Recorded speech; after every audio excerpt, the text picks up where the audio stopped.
এই সংক্রান্ত একটা লোক ভাবনা কাজ করে যে এই তিথিতে মানে কার্তিক মাসের অমাবস্যা তিথিতে সমুদ্র মন্থনের পর প্রথমে ত্রয়োদশীতে ধন্বন্তরী এলেন, তারপরে অমাবস্যা তিথিতে লক্ষ্মী এলেন, সমুদ্র থেকে উঠে এলেন এবং তিনি নারায়ণকে বিবাহ করলেন এবং বৈকুণ্ঠে অধিষ্ঠিত হলেন। কিন্তু এখানে একটা গোলমাল আছে। আমি অনেক পুরাণ খুঁজেছি যে সমুদ্র মন্থনের যে পৌরাণিক ঘটনা তার কোনো তিথি বলা আছে কিনা আমি কখনো পাইনি।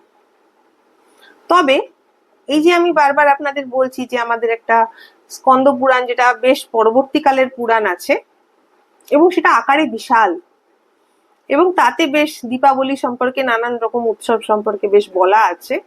তো স্কন্দ পুরাণ কিন্তু দীপাবলিতে লক্ষ্মীর আবির্ভাবটা ওরকম স্পষ্ট করে সমুদ্র মন্থনের কথা বলতে পারেনি, কিন্তু একটা ছোট্ট সূত্র দিয়ে রেখেছে।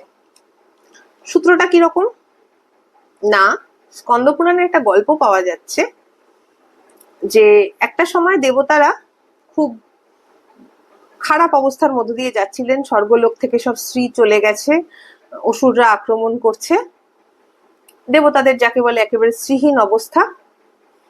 এই সময়ে তারা জানতে পারলেন যে ক্ষীরোদ সাগরের তলদেশে লক্ষ্মী নিদ্রিত অবস্থায় আছেন। তখন তারা গিয়ে সাগর তীরে গেলেন এবং দীর্ঘ সময় ধরে তারা সাগর তীরে দাঁড়িয়ে লক্ষ্মীর আরাধনা করতে লাগলেন এবং তাদের আরাধনায় তুষ্ট হয়ে অমাবস্যা তিথিতে লক্ষ্মী আবির্ভূত হলেন। এবার বিষয়টা ঠিক সমুদ্র মন্থন নয়ও, কিন্তু মানে যে বিবরণটা, সে বিবরণটা কিন্তু সমুদ্র মন্থনেরই খুব কাছাকাছি।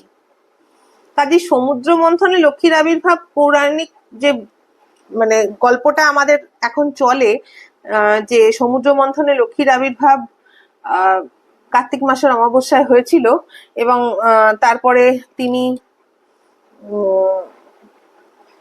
নারায়ণকে বিবাহ করলেন এবং বৈকুণ্ঠে স্থান লাভ করলেন। এই গল্পটার প্রাচীন পুরাণে তিথি উল্লেখ না থাকলেও এই স্কন্দ পুরাণে যে সূত্রটুকু আছে, এই সূত্রটুকুর কারণেই এই তিথিটা তৈরি হয়েছে বলে আমার মনে হয়, মানে আমার নিজের ব্যক্তিগতভাবে মনে হয়।